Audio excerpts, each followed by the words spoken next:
we've been covering Exodus chapter 22. We finished chapter 21, and we began chapter 22 last week. And we actually got pretty far last week in Exodus chapter 2. Mostly because a lot of these, you would almost call them kind of common sense laws, right? Laws that feel somewhat obvious. But as we've been expressing, is that even though something is obvious, doesn't mean it doesn't need to be said. If something's obvious, it probably means that it's important. And if it's important, it needs to be said, right? And so in chapter 22, we began with these interesting laws of retribution, and specifically laws of retribution in regard to stealing. And so he covers what should happen if a man steals somebody's ox or sheep. And it said that that person shall repay 5 oxen for the one he stole, or 4 sheep for the sheep he stole, right? There's a lot of these laws that are similar to that. You know, if a person is caught with something that is stolen, he shall repay twice over, and so on and so forth like that. But one thing we kind of covered a little bit is the interesting notice that God gives to personal property. The fact, because it's God who's giving these laws to Israel, but it's interesting to notice that God himself recognizes personal property. There is a divine recognition that you have a right to what you own, even on earth. And God respects your right to what you own. Now, whether the government respects your right to what you own is a whole other thing, but God does. So much so that if any other person unrightfully, without your permission, takes or uses that which is yours, it is God who calls that he be punished and that it be repaid. And that's a very interesting thing to consider, that God recognizes your right to what you own. But that has another side to it, because that's a nice thought. But with that recognition is a responsibility. Because if God recognizes that you own what you own, then God will also expect that you will be a good steward of what you own.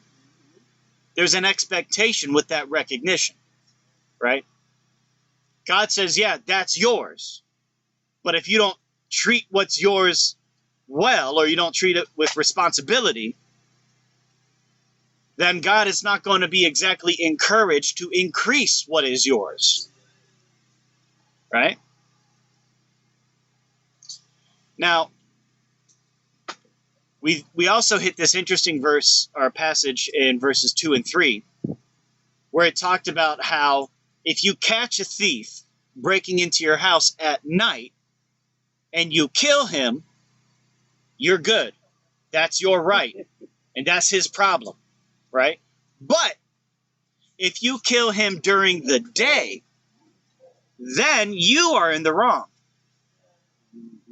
So God makes this interesting distinction between the killing of a thief at night as opposed to the killing of a thief during the day.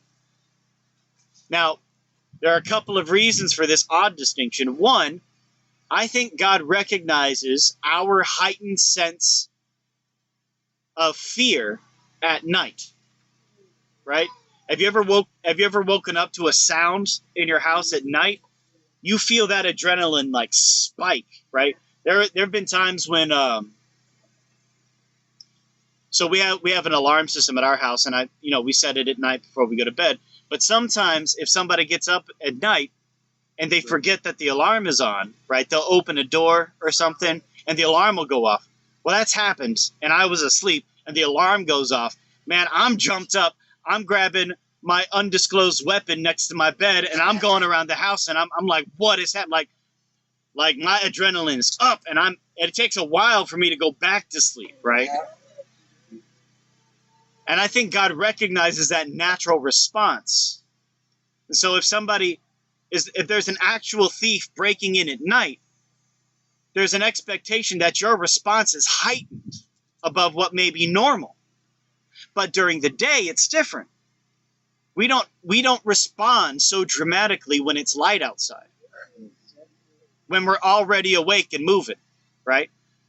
And so the Bible, there's an expectation then that you should be able to respond more, what's the word? With a more, you should have a more measured response during the day. Doesn't mean you have to let somebody break in, but it also means you don't have to kill somebody during the day, because you have more control over your environment during the day than you do at night. And also, in their context, people didn't live by themselves. They lived with an entire household. And so if somebody broke in during the day, you're not by yourself. You've got like 8 dudes who are working next to you, and you don't need to kill the one guy when you got 8 dudes, right? You can all together just like handle the situation without anybody needing to die. But that's also an interesting point that I don't actually think we talked about, but it's occurred to my mind now. I think one thing that is more easily measured during the day than at night is you are better able to measure, is this worth someone dying over? Right? If somebody's breaking into my house at night, my first thought isn't, oh my gosh, they're going to take my things. My thought is, oh my gosh, my family's in danger. Yeah. But if they break into my house during the day, usually, or if we're not home and someone breaks in, fine. All they're going to take is things. And I got news for you. Nothing you own is worth anyone's life. Amen. Even a thief. If somebody breaks into my house and says, I don't want to hurt you guys, I just want to take your TV, I'll give it to them. They can have the TV. God will handle the revenge. God will handle the justice. But that person's life is not worth my TV. Or my TV is not worth that person's life. There we go. That's a better way to say it. And so I think that's a small part of this. But I just found it to be, we found it to be very interesting law. There were a lot of laws about restitution, as far as if you accidentally cause somebody's field to be burned up in a fire, well, then you have to pay them back for what they lost. And there was a lot of things of that nature. But there was one, hold on, I'm going to get to a couple other things. A lot of things that make sense. If you gave something to somebody for them to keep safe, but then it was stolen from them, you and that person both have to go before God. That person has to swear an oath to God that he didn't take it, that it was someone else who took it. And then God will determine himself whether that person is telling the truth or not, right? Now you say, well, Jared, we don't do that. Right, we don't, because we have different laws. We live in an American government with American laws. These are the laws which God was giving to Israel because he was their direct ruler. These are civil laws, and this is how their law is going to function. This is not how our law functions. We're under different laws. But it's interesting to consider. And then there were a lot of laws of that nature, but there was an interesting law that we ended on. I think we probably spent, or there were a couple laws we ended on, which we spent a lot of time on. One was, if a man seduces a virgin and sleeps with her, then he has to pay what the Bible calls her bride price, which is what people, a few decades ago would call her dowry. It's not really something that we Americans practice. But back in the day, if you were going to marry someone's daughter, you had to pay something to her father. And that was that wasn't like buying her as much as proving that you had the resources to take care of her throughout the years, right? Because you're joining her family and she's joining yours. And her family has to be sure that you're going to be able to take care of their daughter and that you're going to be a beneficial inclusion to their family, right? And so if a man slept with a virgin, he had to pay that to her father, and he had to marry her. Because God was like, well, if you're going to treat her like your wife, then she's going to be your wife. Now, but then there's a follow-up, which is if her father utterly refuses to let you marry his daughter, then you pay the bride price and go on your way. Now, understand the assumption is that forgive the term, intercourse was consensual. This is not a non-consensual situation. So the man's going to have to pay the bride price and marry her unless her father says, no, I don't want you as a part of this family. You are not a good inclusion here, right? And so the father can make that decision, in which case the man will pay the price and then go on his way. So that's an interesting law. The Bible takes sex and marriage a lot more seriously than we do. A lot more seriously than we do. If you really want to be uncomfortable, you should read what Jesus and Paul had to say about it. But we'll move on for the moment. And the last law we talked about is this interesting law that says,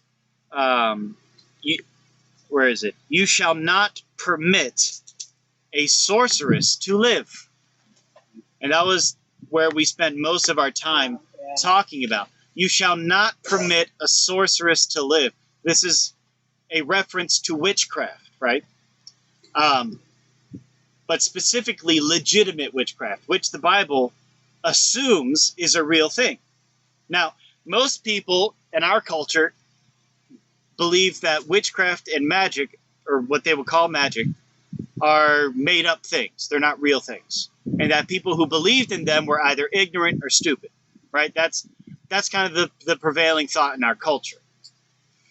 The Bible, however, seems to attribute some reality to the idea of witchcraft. And the Bible doesn't view it as a small thing. Now, this isn't a reference to fake magic, which would be illusion or deception, or the things you find in stories and movies or whatever. What you see on TV, what you read in books, the little made-up stories, that's just fantasy that's interesting to people. But that's not what real witchcraft is about. And we spend a lot of time talking about the difference, right? Because what real witchcraft is kind of a brokered relationship with demonic forces. And the Bible recognizes that there's real power in demonic forces. But it's destructive. And it's death. And it's oppression. Subjection. Right? And it's not the same as the power of God. And it cannot come close to the power of God. It's a cheap facsimile of his power. But it's there if people want it. If people look for it. You know, Jesus said, ask and you shall receive. He didn't say what you were asking for. The problem is everyone gets what they ask for, but they don't always like it. And so we talked about how though you can't be accidentally possessed with a demon, it doesn't like jump on you and surprise you. It's one of those things where you have to be looking for it. You have to on purpose be pursuing it, right? And if you're a Christian, you doubly don't have to worry because your spirit, your heart is already occupied with the Spirit of God. There's no room for a demon to come in, right? A demon can't possess a genuine Christian. I'm gonna just let you know that. A genuine Christian cannot be demonically possessed. They can be demonically oppressed, which is like oppression from the outside. But you cannot be demonically possessed, which is from the inside controlling your behavior, right? That's not possible with a Christian because we have submitted ourselves to God, and his power is far greater than any demonic power, right? I mean, we as Christians who have been filled with the Spirit have been given the authority and power to cast out demons, right? And we talked a little bit about that as well. So the world would consider this law to be ridiculous because they don't believe in witchcraft and witches and all that stuff. But the Bible does. And so the Bible says if you find, and this is a law for them, not for us, understand, once again, we are not under the law given to the Israelites. We are under the law of America and the law of Christ, right? We're expected to follow American law because we're Americans, and we're expected to follow the law of Christ. But this is the civil law given to the Israelites, and they're told, as Israelites, if you find somebody who's a legitimate practicer of witchcraft, kill him. That's their law, right? And you do actually find a couple instances in the Bible of someone practicing witchcraft, right? The King Saul goes and hires a sorcerer of sorts to call up the spirit of Samuel so he can talk to him, which, according to the Bible, works in some weird way. And in the New Testament, you find other people practicing witchcraft who are rebuked by Paul and Peter and so on. So it's an interesting thing. I don't encourage Christians to spend too much time studying the demonic things, because the more time you spend studying that which is evil, the more susceptible you become to being influenced by that which is evil. And so it's kind of like how bankers deal with counterfeits, right? They don't spend time studying counterfeit bills. They spend time studying the real thing so that when something fake comes along, they can recognize it. So you just focus on getting close to Christ, and the rest of it will kind of take care of itself. And that's kind of where we ended last week. And we're going to pick up this.